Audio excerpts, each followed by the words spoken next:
ہونے کا ہوتا ہے، نہ ہونے کا ایویڈنس نہیں ہوتا. یہی بات غلط ہے شروع میں ہی. کسی چیز کے نہ ہونے کا آپ ایویڈنس نہیں دیتے، کسی چیز کے ہونے کا ایویڈنس دیتے ہیں. ہم سے پوچھیں، ہم ان کو ایویڈنس دیں گے کہ خدا ہے، اور وہ اس کو ثابت ہی نہیں کر سکتے کہ خدا نہیں ہے. خیر ان سے بات ہوئی. لیکن کیا ہے کہ یعنی عقیدہ ہی غائب ہو رہا ہے.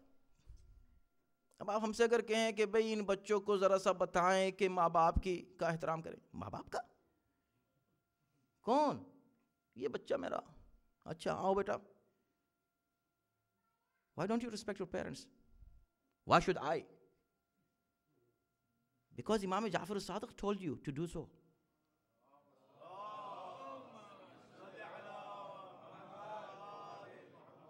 Who is Imam Ja'far as-Sadiq?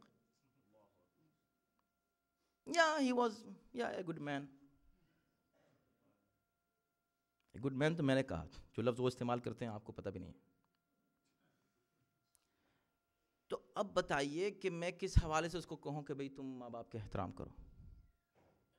میری بات کو سمجھنے کی کوشش کریں. میں یہ کہتا ہوں کہ جب تک ان بچوں میں سب سے پہلے اپنے عقیدے کو ہر انسان مضبوط کرے. حجت الہی. جب عقیدہ مضبوط ہوگا تو ہم دیکھیں کہ اللہ نے جو طریقہ اختیار کیا اصلاح معاشرہ کا، وہ ہم اپنے نفس سے شروع کریں، اپنی فیملی سے شروع کریں، اس کے بعد پھر قوم میں شروع کریں، اور دیکھیں کیسا پاک و پاکیزہ ماحول بنتا ہے. ویسا ماحول جیسا 72 حسین نے منتخب کیے تھے. وہ سب اتنے اعلیٰ معیار پر تھے معرفت حجت کی کہ اب ان کی نظر میں کسی شے کی اہمیت، اور جو اس معیار پر پہنچ جاتا ہے نا، یاد ہے کل کی تقریر، عرفان حجت کی جو اس معیار پہ پہنچ جاتا ہے، میں نے کہا نا کہ بھئی جب فرشتوں سے کہہ دیا کہ اس کو سجدہ کرو، تو اس کے سجدے سے اب ان کا یہ دعویٰ صحیح ہو گیا کہ نحنو نسبح بحمدک. اب ان کی ساری عبادتیں اللہ کی نظر میں قبول ہیں. ورنہ اگر کوئی فرشتہ کہتا میں تو نہیں کرتا تو کیا ہوتا؟ فرشتہ تو کر نہیں سکتا تھا نا، چونکہ معصوم ہے. لیکن اللہ کو ایسی مثال بھی پیش کرنی تھی، تو وہ جو فرشتہ نہیں تھا اس نے کہہ دیا کہ میں تو نہیں کرتا. تو یا اللہ تو تو رحمان و رحیم ہے، تجھ کو تو بڑا مان رہا ہے. اس نے کہا مجھے مان رہا ہے، مجھے اپنے ماننے کی پرواہ نہیں ہے. میں اپنے معاملے میں بخش سکتا ہوں، اپنی حجت کے معاملے میں معاف نہیں کر سکتا. حجت کے معاملے میں میری طرف سے کوئی معافی نہیں ہے. اس لیے کہ اس کے بعد اب اس کی عبادت کیا ہوئی، کس لیے گئیں؟ حجت کی وجہ سے. من مات ولم یعرف امام زمانے ہی، جو مر جائے اپنے زمانے کے اماموں کو پہچان بغیر، اپنے دور کے امام کو. مات میتۃ جاہلیہ، وہ مر جاتا ہے جاہلیت کی موت. جاہلیت کس دور کو کہتے ہیں؟ اس دور کو کہتے ہیں جب اسلام نہیں آیا تھا. اسے جاہلیت کیوں کہتے ہیں؟ جہالت کا نہیں ہے وہ دور. علماء ہوتے تھے اس زمانے میں. اور میں آپ کو بتاؤں گا یہ جو ابو جہل ہے، جس کو ابو جہل کہا جاتا ہے، جہل کا باپ، اس کا نام ابو جہل نہیں ہے، اس کو ابو الحکم کہتے تھے. اس کا اصل اوریجنل نام کیا ہے؟ ابو الحکم. حکمت والا، حکمت کی باتیں کرتا تھا، عالم تھا اس دور کا، پڑھا لکھا آدمی تھا اس دور کا، اس زمانے میں اپنے اعتبار سے. شعر و شاعری کا بھی اس کو ذوق تھا اور حکمت کی باتیں کرتا تھا. ابو الحکم اس کو کہتے تھے. یہ ابو جہل کیسے ہو گیا؟ اب ابو الحکم ابو جہل کیسے ہو گیا؟ ابو الحکم تھا اس وقت تک جب تک حکمت کی باتیں کر رہا تھا، اور جب حقیقت حکمت رسول کائنات کے مقابلے پر آ گیا ابو جہل بن گیا. اسی لمحے ابو جہل بن گیا. پتہ چلا کہ حجت الہی کے مقابلے پر آنے کا نام جہل ہے. حجت الہی کے مقابلے پر آنے کا نام. تو کوئی شخص علم کی بنیاد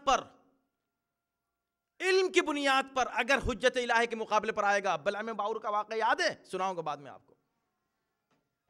تو حجت خدا کے معاملے میں اللہ کے یہاں کوئی کمپرومائز نہیں ہے. نو کمپرومائز. دوسرے مسائل میں اللہ معاف کر دے گا، چلو یہاں معاف کر دیتا ہوں، میں یہاں معاف کر دیتا ہوں، چلو یہاں بخش دیتا ہوں. اس معاملے میں نو بخشش. اللہ اپنی حجت کے معاملے میں کبھی نہیں دیکھا ہم نے کہ فلیکسیبل ہو گیا، کبھی فلیکسیبل نہیں رہا اپنی حجت کے معاملے میں. تو جب حجت کو مائنس کر کے کوئی چلے گا اصلاح معاشرے کے لیے تو نیگیٹو تحریک مانی جائے گی. اور اگر حجت کو پہچان لیا، یقین جانیں میں اپنی کو کہتا ہوں، میں نے کل بھی کہا تھا کہ اگر میں حجت کو صحیح پہچان لوں، میں اپنے اماموں کو پہچان لوں، اہل بیت کو پہچان لوں، رسول اللہ کو پہچان لوں، اللہ کو پہچان لوں، معرفت میں مجھے حاصل ہو جائے، پھر ہرگز مجھے ضرورت نہیں ہے کہ کوئی شخص آ کے مجھ کو نصیحت کرے اور آ کر کہے کہ بھئی یہ کریں اور یہ نہ کریں، اور یہ کریں گے تو یہ ثواب ہے اور نہیں کریں گے تو یہ عذاب ہے. عذاب اور ثواب دکھانے اور سمجھانے اور سنانے سے تاثیر نہیں آتی، اثر آتا ہے دل کے ظرفیت سے. اور جہاں پہ ہم چھوڑ رہے ہیں یہیں سے انشاءاللہ ہم کل شروع کریں گے. بات جہاں چھوڑیے کہ تاثیر کلام کی، اصلاح کی آتی کہاں سے، کس طرح آتی ہے، کیسے پیدا ہوتی ہے.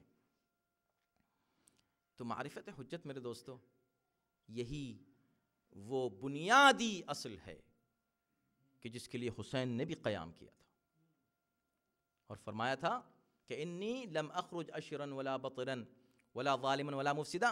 میں فساد کے لیے نہیں نکلا ہوں، بات وہی استعمال کی، میں اصلاح کے لیے نکلا ہوں. انا طلعت لطلب الاصلاح فی امت جدی. یہ اصلاح کیا کرنا چاہتے ہیں مولا؟ کہ ارید ان امر بالمعروف، میں امر بالمعروف کرنا چاہتا ہوں، وانہا عن المنکر، نہی عن المنکر کرنا چاہتا ہوں. یہ سارا امر بالمعروف نہی عن المنکر کیا تھا؟ وَأَسِيرَ بِسِيرَةِ جَدِّي وَأَبِي أَمِيرِ الْمُؤْمِنِينَ. یہ مولا کا فرمان ہے جب نکلے ہیں، اور آپ نے یہ وصیت لکھی ہے اپنے بھائی جناب محمد ابن حنفیہ کو، اور اس میں اپنے نکلنے کا ریزن پیش کیا ہے. بہت ہی معروف معتبر امام کا قول ہے کہ میں اس لیے نکلا ہوں کہ تاکہ سیرت پر عمل کروں. کس کی؟ رسول اللہ کی، اور اپنے بابا امیر المؤمنین کی. بس ان دو کا ذکر کیا. امیر المؤمنین سے مطالبہ ہو رہا تھا کہ آپ رسول اللہ کی سیرت کے ساتھ کسی اور سیرت پر بھی عمل کریں. آج حسین نکل رہے کہہ رہے ہیں کہ ہاں رسول اللہ کے علاوہ اگر کسی اور کی سیرت پر عمل ہو سکتا ہے تو صرف میرے بابا امیر المؤمنین ہیں. اسی کو بلا فصل کہا جاتا ہے. توجہ کیجئے گا. تو حسین نکلے امامت بلا فصل سمجھانے کے لیے. بہت جلدی میں نے بہت بڑا مضمون آپ کو دے دیا. امیر المومنین نے منع کیا تھا نا، ٹھکرا دی تیسری خلافت یہ کہہ کر کہ بالکل میں اس شرط کو قبول نہیں کرتا. کہا بھئی آپ رسول اللہ کی سیرت پر عمل کریں گے اور سیرت شیخین پہ عمل کریں گے. تو آپ نے فرمایا تھا، بہت معروف امام کا قول ہے، آپ نے فرمایا تھا سیرت شیخین سیرت رسول کے مطابق ہے یا مخالف ہے؟ اگر مطابق ہے تو الگ سے ذکر کیوں کر رہے ہو؟ اگر مخالف ہے تو میں اس پہ عمل کیوں کروں؟ لہذا مجھے یہ شرط قبول نہیں ہے، میں صرف سیرت رسول پہ عمل کروں گا بس. تو حسین کو بھی یہ کہنا چاہیے تھا کہ میں صرف اپنے جد کی سیرت پر عمل کرنا چاہتا ہوں. کہا نہیں، جد کی اور اپنے بابا امیر المؤمنین کی. مطلب یہ کہ تم جو کھو رہے ہو، یہ جو اس قوم میں فساد ہے جس کی اصلاح کے لیے میں نکلا ہوں، وہ اصلاح کس چیز کی ہے؟ اس تصور کی ہے کہ رسول اللہ کے بعد قیادت کس کے پاس ہو. اس کو میں سدھارنے نکلا امیر المؤمنین. مطلب یہ ہے کہ کلمہ تو پڑھ رہے ہو تم، مگر میں چاہتا ہوں کہ پورا کلمہ پڑھو. یہ تھا پرپز امیر المؤمنین کی سیرت، و سیرت ابی امیر المؤمنین. اور یہی نکلا اور یہی ہوا کہ جب میرے مولا آئے ہیں کربلا میں، اللہ اکبر، تو اب ہر قربانی پیش کر دی میرے مولا نے. کس لیے؟ اللہ کے دین کی خاطر. دین جو بچا ہے اللہ کے دین کس نے بچایا؟ حسین نے بچایا. اور اس کے لیے کہ بھئی یہ دین بچ جائے اور اب اس کے بعد کوئی اس میں فساد پیدا نہ کر سکے اور اس دین کو نقصان نہ پہنچا سکے. کوئی بھی دنیا کا مفسد فی الارض آ کر نقصان نہ پہنچائے دین کو. اس کے لیے رسول نے انتظام یہ کیا کہ حسین ہوں کربلا میں. مگر حسین نے یہ انتظام کیا کہ زینب ہو کربلا کے بعد. اگر زینب نہ ہوتی تو جیسے اسلام کو مٹایا جا رہا تھا ویسے ہی حسینیت کو دبا دیا گیا تھا. مگر زینب نے وہ جہاد کیا کہ آج حسینیت زینب کے صدقے میں زندہ ہے. یہ عزاداری یہ زینب کا صدقہ ہے. حسین کا پیغام دنیا تک پہنچا تو زینب نے پہنچایا اور یہ انتظام بھی حسین ہی نے کیا تھا. آخری لمحوں میں آ کر آپ دیکھیں کس قدر یہ دونوں باتیں ایک ساتھ ملتی ہیں. حسین آتے ہیں, آنے کے بعد در خیمہ پر کھڑے ہو کے آخری رخصت کے لیے جب آتے ہیں تو کہتے ہیں بہن میں جا رہا ہوں. اور جب بہن بھائی میں بات ہوئی آخری رخصت کے موقع پر ایک گفتگو یہ تھی لا تنسینی فی نافلۃ اللیل, میری بہن نماز شب میں مجھ کو فراموش نہ کرنا. تصور کیجئے نماز شب اور زینب. میں کہوں گا مولا آپ جس بہن سے نماز شب کی بات کر رہے ہیں وہ ایسی مجبور ہوگی کہ اس کے ہاتھ پس گردن سے بندھے ہوئے ہوں گے, اس کے لیے اپنی واجب نماز ادا کرنا آسان نہیں ہوگا.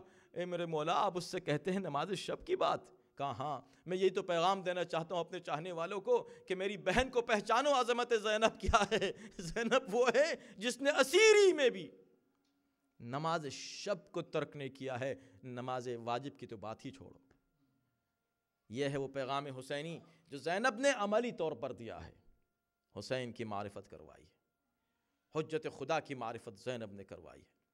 بس میں ایک لمحہ زینب نے جو معرفت حجت کرائی ہے وہ پیش کروں گا اور ایک اور لمحہ معرفت حجت کا میں آپ کے سامنے پیش کر کے آپ کی زحمت تمام کروں گا. زینب ہے نگاہوں کے سامنے, حسین رخصت ہو جاتے ہیں. جب حسین رخصت ہو کے جاتے ہیں میدان میں تو زینب کی نگاہیں گڑی ہوئی ہیں. دیکھو میرا بھائی کدھر ہے, کبھی ادھر دیکھتی ہیں کبھی ادھر دیکھتی ہیں. جدھر جدھر بھائی جا رہا ہے زینب کی نگاہیں اسی طرف جا رہی ہیں. بس ایک مرتبہ بھائی نظروں سے اوجھل ہوا, اوجھل ہونا تھا تو زینب ایک مرتبہ تڑپ کے خیمے سے باہر نکل آئی تلاش میں میرا بھیا کہاں گیا, میرا بھیا کہاں گیا.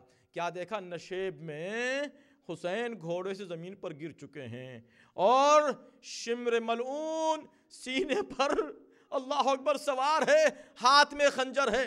زینب تلے زینب پر سوار ہو جاتی ہے, آواز دیتی ہے ظالموں میرے بھائی کو قتل نہ کرو. ادھر زینب کی آواز بلند ہوئی, حسین کی نظریں اٹھیں, اپنی بہن سے اشارے میں کہا بہن میں ابھی زندہ ہوں واپس خیمے میں جاؤ. زینب خیمے کی طرف آتی ہے, دیکھیں حجت خدا کا حکم ہے, خیمے میں آ گئی. جب خیمے میں آئی تھوڑی دیر کے بعد ایک مرتبہ خیموں میں آگ لگنا شروع ہوئی, بچے ایک خیمے سے دوسرے خیموں کی طرف جانے لگے. زینب ایک خیمے میں بیٹھی تھی, ایک مرتبہ آتی ہے اپنے امام وقت کے پاس, آ کر کہتی ہے سید سجاد اٹھو ذرا آنکھیں کھولو اور دیکھو کیا ہم جل کر مر جائیں یا باہر نکلیں. میں آپ سے سوال یہ کرنا چاہتا ہوں کیا علی کی بیٹی کو یہ مسئلہ شرعی معلوم نہیں تھا کہ جل کر مرنا جائز نہیں ہے باہر نکلنا واجب ہے, پھر امام سے کیوں پوچھ رہی ہیں؟ کہا اس لیے کہ ایک امام کا حکم تھا خیمے میں جاؤ جب تک دوسرا امام اجازت نہ دے دے. زینب خیمے سے باہر نہ نکلے گی, جان دے دے گی مگر حکم امام کی مخالفت نہیں ہوگی. ہائے پہلا مسئلہ جو پوچھا گیا امام وقت سے وہ یہ تھا کہ کیا ہم باہر نکلیں, اور سجاد نے منصب امامت کی ذمہ داریاں سنبھالنے کے بعد پہلا جو مسئلہ بیان کیا وہ یہ تھا ہاں پھوپھی اماں باہر نکلیں. اور جب باہر نکلنے کا حکم دیا تو جس نے حکم دیا وہ خود نہ نکل سکا, بیویاں باہر نکل گئیں. تو پھر وہی جس نے مسئلہ پوچھا تھا ایک مرتبہ اپنے آپ کو شعلوں میں گرا دیتی ہے اور جب واپس نکلتی ہے تو ہاتھوں پر سید سجاد اب خدا ہی جانے کہ جو شام کو اتنا ضعیف تھا کہ جس سے خود نہ اٹھا گیا، وہ صبح تک اس میں اتنی طاقت کہاں سے آ گئی کہ ہاتھوں میں ہتھکڑیاں تھیں، پاؤں میں بیڑیاں تھیں۔ اب حجت کا صرف ایک اور، اللہ اکبر، 40 قریب ہے، 40 قریب ہے۔ حسین زینب کو ذمہ داریاں سپرد کر کے گئے ہیں۔ زینب کے ساتھ کچھ سپاہی ہیں جو حسین کی سپاہیوں سے مختلف ہیں۔ زینب کے سپاہی رباب، ام کلثوم، زینب، وہ حسین کے سپاہی تھے علی اکبر، قاسم، عباس، علی اصغر، یہ زینب کے سپاہی ہیں۔ یہ جہاد زینب کا جہاد ہے۔ اور جب دربار شام میں یہ قافلہ پہنچتا ہے تو ایک ننھی سی بچی ہے جو اس قافلے میں شامل ہے۔ ایک رسن میں 12 گلے بندھے ہوئے ہیں۔ ایک ننھی سی بچی ہے جو بار بار اپنے پیروں کو اٹھاتی ہے اور رکھتی ہے۔ یزید نے کہا کہ یہ بچی کیوں بار بار اٹھاتی ہے، اپنے پیر رکھتی ہے؟ یہ کون ہے بچی؟ کہا کہ یہ سکینہ ہے، حسین کی بیٹی۔ کہا اچھا یہ وہی بچی ہے جسے حسین بہت پیار کرتے تھے؟ کہا یہ وہی ہے۔ کہا ٹھیک ہے، اس کو ادھر لاؤ سامنے۔ سکینہ سامنے آ کر کھڑی ہوئی۔ کہا سکینہ، تمہارا نام سکینہ ہے؟ کہ ہاں۔ تمہارے بابا تم سے محبت کرتے تھے؟ کہا بہت پیار کرتے تھے۔ تم بھی پیار کرتے ہو؟ کہ میں بھی بہت پیار کرتا ہوں۔ اپنے بابا کو دیکھنا چاہتی ہو؟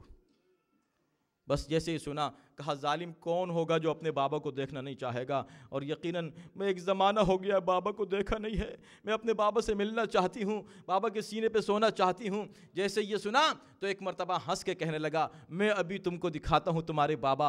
اور یہ کہہ کے اس نے تشت طلا سے رومال کو ہٹایا، کٹے ہوئے سر کو سکینہ نے دور سے دیکھا تو دوڑ کے آنے لگی۔ یزید نے روکا، سکینہ نہیں، آگے نہ بڑھنا، آگے نہ بڑھنا، ہم چاہتے یہ ہیں کہ آج تم اپنی محبت کا ثبوت دو کہ حسین تم سے محبت کرتے تھے۔